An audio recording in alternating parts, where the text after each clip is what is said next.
राष्ट्रीय कानूनी सेवा दिवस के अवसर पर कुमारसैन उपमंडल के अंतर्गत महादेव पैलेस किंगल में जिला विधिक सेवा प्राधिकरण किन्नौर ने कानूनी साक्षरता शिविर का आयोजन किया। सभागार में उपस्थित लोगों को संबोधित करते हुए सचिव जिला विधिक सेवा प्राधिकरण किन्नौर जितेंद्र कुमार ने राष्ट्रीय कानून सेवा के संदर्भ में जानकारी दी। उन्होंने कानूनी सेवा दिवस मनाने के उद्देश्य सहित देश भर में कमजोर वर्ग के लोगों को निःशुल्क कानूनी सेवाएं प्राप्त करने के विषय में विस्तृत जानकारी प्रदान की। उन्होंने बताया कि निःशुल्क कानूनी सेवाएं प्राप्त करने हेतु महिलाएं, विकलांग व्यक्ति, अनुसूचित जाति जनजाति, बच्चों, मानव तस्करी पीड़ित और प्राकृतिक आपदा से पीड़ित शामिल हो सकते हैं। सभी नागरिकों के लिए उचित, निष्पक्ष और न्याय प्रक्रिया सुनिश्चित करने हेतु जागरूकता फैलाने के उद्देश्य से ही 9 नवंबर को राष्ट्रीय विधिक सेवा दिवस मनाया जाता है। उन्होंने गिरफ्तार व्यक्तियों के अधिकारों, नशाखोरी में संलिप्त लोगों, घरेलू हिंसा, टोल फ्री नंबर, कानूनी सहायता, आपदा और ग्राम पंचायत की विभिन्न योजनाओं और आम जनता के कानूनी अधिकारों के बारे में भी विस्तृत चर्चा की। उन्होंने बताया कि किस प्रकार की मुफ्त कानूनी विधिक सेवाएं हैं और कौन कौन सी मुफ्त विधिक सेवाएं पाने के पात्र व्यक्ति हकदार हैं। इस शिविर में ग्राम पंचायत जार, कुमारसैन, बड़ागांव, भरेड़ी, मलेंडी, शलौटा और मोगड़ा के प्रधान, उप प्रधान, पंचायत सदस्यों सहित लगभग 80 लोग मौजूद रहे। किसी ऑफेंस में जाने अनजाने में या किसी आप लोगों से कोई अपराध हो जाता है और पुलिस वाला आपको थाने में ले जाके पिटाई शुरू कर देता है, लेकिन जब आप उसकी आंखों में आंखें मिला के फर्म व्यू से बोलेंगे कि ये मेरा अधिकार है कि आप मेरे साथ मार पिटाई नहीं कर सकते, ये गलत है, तो कोई पुलिस वाला आपको हाथ नहीं लगाएगा। दूसरी बात, कई बार क्या होता है, पुलिस वाले शिकायतकर्ता के साथ मिल जाते हैं, सुबह आपको थाने में बुलाएंगे, थाने में बुला के ऐसा तो है नहीं आपको चाय या खाना खिलाएंगे, लॉकअप में डालेंगे। क्यों डालेंगे लॉकअप में? उसने खुश करना है दूसरी पार्टी को जिसने शिकायत की है। मैं आपको कौन सा महत्वपूर्ण अधिकार अभी बताने जा रहा हूं कि जैसे ही आपको गिरफ्तार किया जाता है उसके 24 घंटे के अंदर अंदर पुलिस वाले को, उस इन्वेस्टिगेटर को, अभियुक्त को जिसको गिरफ्तार किया है उसको कोर्ट में पेश करना पड़ता है कंसर्न मजिस्ट्रेट के पास 24 घंटे के अंदर अंदर। लेकिन होता क्या है, आपको सुबह बुला लिया जाता है, मान लिया पहले आपको बाहर ही बैठाया रखा कुर्सी पे, कुछ रिटर्न नहीं, कोई आपकी गिरफ्तारी नहीं डाली, कोई इंफॉर्मेशन नहीं दी आपके रिश्तेदारों को, आपको यह भी नहीं बताया कि किस ऑफेंस में आपको, मतलब किस गुनाह में आपको जो है थाने में बुलाया, कुछ नहीं आपको बताया। शाम को क्या करेंगे, चुपके से आपको लॉकअप में डाल देंगे। उसने कब डाली आपकी जो है गिरफ्तारी? शाम को 5 बजे पेपर में, लेकिन सुबह से बैठा के रखा है उसने आपको। ये चीज हमेशा ध्यान रखना। और फिर पुलिस वाले की ड्यूटी है कि 24 घंटे के अंदर अंदर कंसर्न मजिस्ट्रेट के पास पेश करना, लेकिन उसने दूसरी पार्टी को खुश करना है ना, एसएचओ ने दूसरी पार्टी को खुश करना है, वो क्या करेगा, उसको शाम को पेश करेगा। तो आपका क्या अधिकार है, आपको जैसे ही मजिस्ट्रेट के पास पेश किया जाता है, मतलब 24 घंटे से ज्यादा हो गया ना उस समय, आपने बताना है मजिस्ट्रेट को कि सर मुझे सुबह से बैठा के रखा है, 24 घंटे के अंदर अंदर मुझे पेश नहीं किया। अगर आपने रिटर्न में ये दे दिया तो मैं आपको बताता हूं उस पुलिस वाले के खिलाफ, उस कंसर्न इन्वेस्टिगेटर के खिलाफ disciplinary action concern magistrate issue करेगा, उसकी नौकरी खतरे में आ सकती है। तो ये बड़ा ही एक महत्वपूर्ण अधिकार मैंने आपको बताया है। थाने में क्यों बुलाया है, 24 घंटे का आपको बता दिया है। और क्या है, मेडिकल कराना। जैसे ही पुलिस आपको गिरफ्तार करती है, मजिस्ट्रेट के पास पेश करने से पहले उसको आपका मेडिकल कराना। वैसे तो मेडिकल का ये रूल है कि मान लो मजिस्ट्रेट आपको जो है 4 घंटे का रिमांड दे देता है, मतलब 48 घंटे के बीच बीच में पुलिस को बार बार जो है मेडिकल करवाना पड़ता है। यही नहीं, अगर आपको डर लग रहा है किसी को कि पुलिस वाले ने दूसरी पार्टी से पैसे खा लिए, ये बार बार मेरी पिटाई करेंगे, तो आप मजिस्ट्रेट साहब को एप्लीकेशन लिख सकते हैं कि जो है मेरा 24 घंटे के अंदर अंदर बार बार मेडिकल कराया जाए। ये अधिकार के बारे में आपको पता होना चाहिए। देना पुलिस की ड्यूटी है या उस जेल वार्डन की जहां पे है।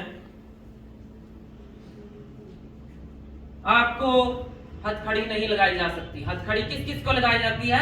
जिसको सजा हो चुकी होती है। हथकड़ी नहीं लगाई जा सकती।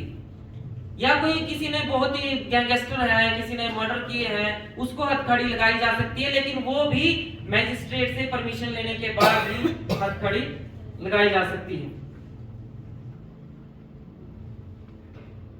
आपको ये अधिकार है, जैसे ही आपको गिरफ्तार किया गया है, आपका ये अधिकार है कि आपकी फैमिली को आपके बारे में पता होना चाहिए कि आपको गिरफ्तार कर लिया गया है। आपका ये अधिकार है जमानत के लिए एप्लीकेशन लगाना। पहले क्या होता था, जो नॉन बेलेबल ऑफेंस होते थे, गैर जमानती अपराध, उसमें जो है जमानत कौन देता था? सिर्फ कोर्ट। आपको वकील करना पड़ता था, वकील एप्लीकेशन लगाता था, सरकार जवाब देती थी, तब जाके आपकी बेल कंसीडर होती थी।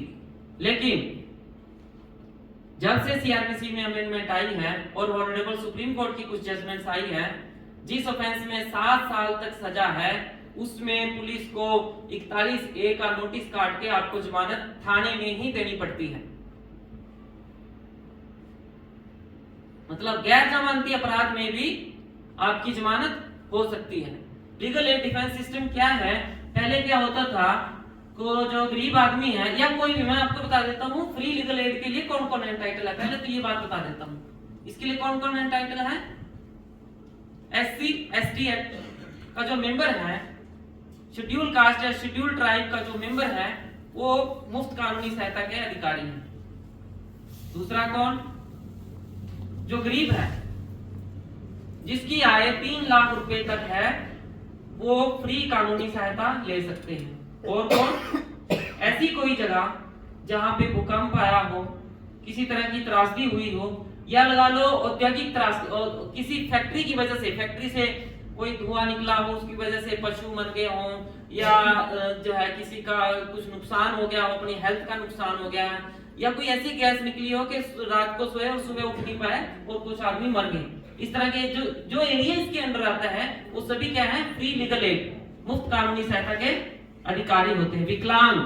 विकलांग व्यक्ति मुफ्त कानूनी सहायता के अधिकारी। सभी महिलाएं चाहे इनकम करोड़ों में हो, सभी महिलाएं चाहे इनकम करोड़ों में हो, वो भी जो है मुफ्त कानूनी सहायता। सभी बच्चे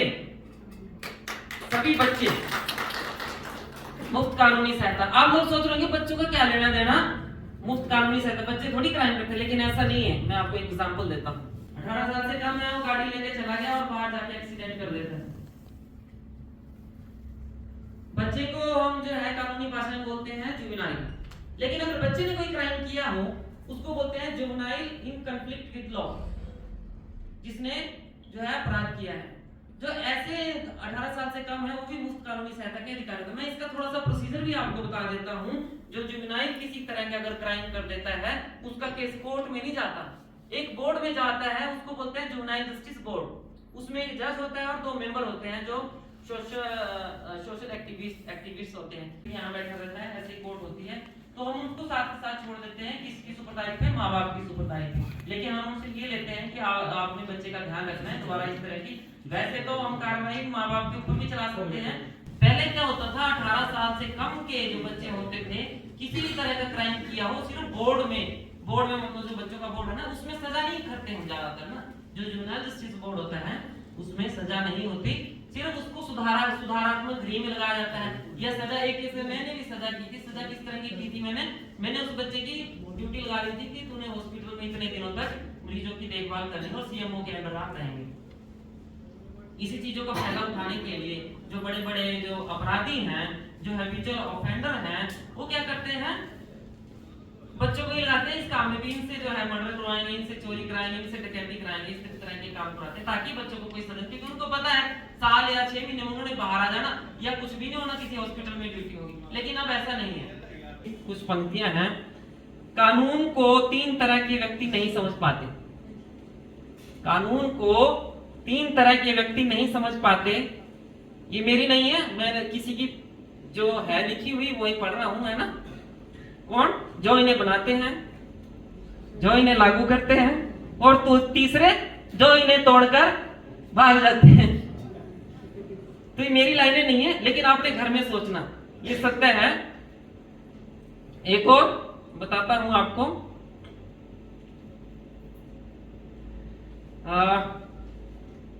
कानून निर्धनों पर शासन करता है, कानून निर्धनों पर शासन करता है, और धनी कानून पर शासन करते हैं।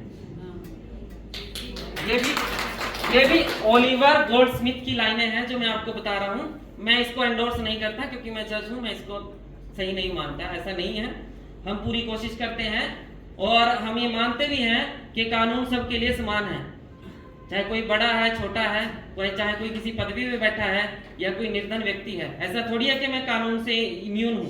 मैं अगर कोई किसी तरह का क्राइम करता हूं, कोई झगड़ा करता हूं, कुछ किसी के जो है सिविल राइट्स को हनन करता हूं, किसी की जमीन पे जबरदस्ती कब्जा करता हूं, तो जिस व्यक्ति के खिलाफ मैं इस तरह का क्राइम करता हूं, तो ऐसा नहीं है कि मुझे जमीन में कब्जा कर लिया तो वो जमीन मेरी बन जाएगी, या मैंने किसी को थप्पड़ मारा, किसी की मार पिटाई, मुझे कोई सजा नहीं होगी।